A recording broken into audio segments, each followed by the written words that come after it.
మీరు చెప్తే వెంకటేష్ గారు మాక్సిమం వెంకటేష్ గారు ఏదైనా చేస్తారు. కానీ కొన్ని సార్లు ఆయన మీద సెటైర్‌లు గాని అవన్నీ అవి కొంచెం అంటే వినగానే ఆయన ఓకే చెప్పేసారా? లేదంటే వెంకటేష్ గారు ఎప్పుడు కూడా సెటైర్ చేస్తున్నామనంటే అసలు ఫీల్ అవ్వరు. సో, సినిమా ఆడిటోరియంలో అది పండుతుందా లేదా చూస్తారు. ఓకే. ఇది పండుతుందమ్మా అంటే ఏసేయమంటారు. ఇంకే ఎనీథింగ్. ఎనీథింగ్. అది ఓకే. ఆయన ఓకే అన్నాకే మేము ఇంక మీకు అడుగుతాం. ఫ్రీ హ్యాండ్ ఇచ్చేస్తారాయన. అంతేగా ముందు అడుగుతాను. నేను నా అంతట నేనేదో నాకు ఫ్రీ హ్యాండ్ ఇచ్చారు కాబట్టి నేను ఏది పడితే అది చేసేద్దాం అని అనుకోను. హ్మ్. సరే ఇలా అనుకుంటున్నాను అని ఆయనకి కన్వే చేస్తా. అదిరిపోయింది అనిల్ అంటాడు. ఇంకా ఎనర్జీగా చేస్తాం అది. సో, లక్కీగా ఏది కూడా నో చెప్పలేదు ఇంతవరకు ఆయన. నేను ఏదన్నా కూడా ఆయన తక్కువ చేసి మాట్లాడాలి ఏది చేయను. ఓకే. స్పోర్టివ్‌గా ఉండేలాగే చేస్తాం. సో, ఆ స్పోర్టివ్‌గా ఉండేది కూడా ఆయన అంతే స్పోర్టివ్‌గా బేసిక్‌గా ఇప్పుడు థియేటర్‌లో ఆయన స్టెప్స్ మీద గురించి అవును. చేసేది బాగా పెళ్ళింది. హిలేరియస్‌గా అవును. పెళ్ళింది. ఇప్పుడు అది రీల్స్‌లో గట్టా కూడా హ్మ్. కనిపిస్తుంది. అవును. సో, అది ఆయన ఒప్పుకోవడం, చేయడం కూడా అవును. గొప్ప విషయం. అవును. అదే చెప్తున్నాను కదా! ఆయన అంత సరదాగా ఆయన కూడా కలిసి చేసాడు.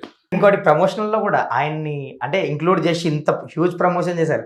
బేసిక్‌గా అలాంటి స్టార్ హీరో నేను పాడతా అని మీరు చెప్పింది చేయడం గూడా అవును. గొప్ప విషయం అవును. అనిపించింది. మీరు ఏది చెప్తే అది చేశారు ఆయనొచ్చి. అవును. రీల్స్ గాని సో, అదే అంటున్నాను కదా! ఆయనకి ఈ సినిమాలో ఇంతకుముందు చేసిన వెంకటేష్ గారు వేరు. ఈ సినిమాలో ఉన్న వెంకటేష్ గారు వేరు. నేను గత 2 సినిమాలు చేశాను కదా! 'ఎఫ్2 ఎత్తుడు' అప్పుడు ఆయన వేరేలా చూసా. ఈ సినిమాలో వేరేలా చూసా. అసలు టోటల్ వేరే వెంకటేష్ గారిలాగా కనిపించారు నాకు. అంత హ్యాపీగా అంటే మా మధ్య ఒక ఫ్రెండ్‌షిప్ బాండింగ్ కూడా ఈ సినిమాతో పీక్స్‌కెళ్ళింది. ఓకే. 'ఎఫ్2 ఎత్తుడప్పుడు' ఉండింది. ఆ! బట్ ఈ సినిమాతో బాగా దగ్గరైపోయాం. ఓకే. సో, ఆయన ఎనర్జీ లెవెల్స్ కానీ, ఈ సినిమా కోసం ఏం చేయడానికైనా ముందుకొచ్చే ఒక యాటిట్యూడ్ గాని, అన్నీ బాగా సినిమాకి హెల్ప్ అయినియి. అండ్ మాకు ప్రమోషన్స్ కూడా మార్కెట్‌లోకి మేము డంప్ చేసినప్పుడు వెంకటేష్ గారు మా పక్కన ఉండటం విజిబిలిటీ ఎక్కువైపోయింది. వ్యూవర్‌షిప్ ఎక్కువైపోయి ఇంకా బాగా రీచ్ అయినాయి. అనుకున్న దానికంటే ఎక్కువ రీచ్ అయ్యాయి.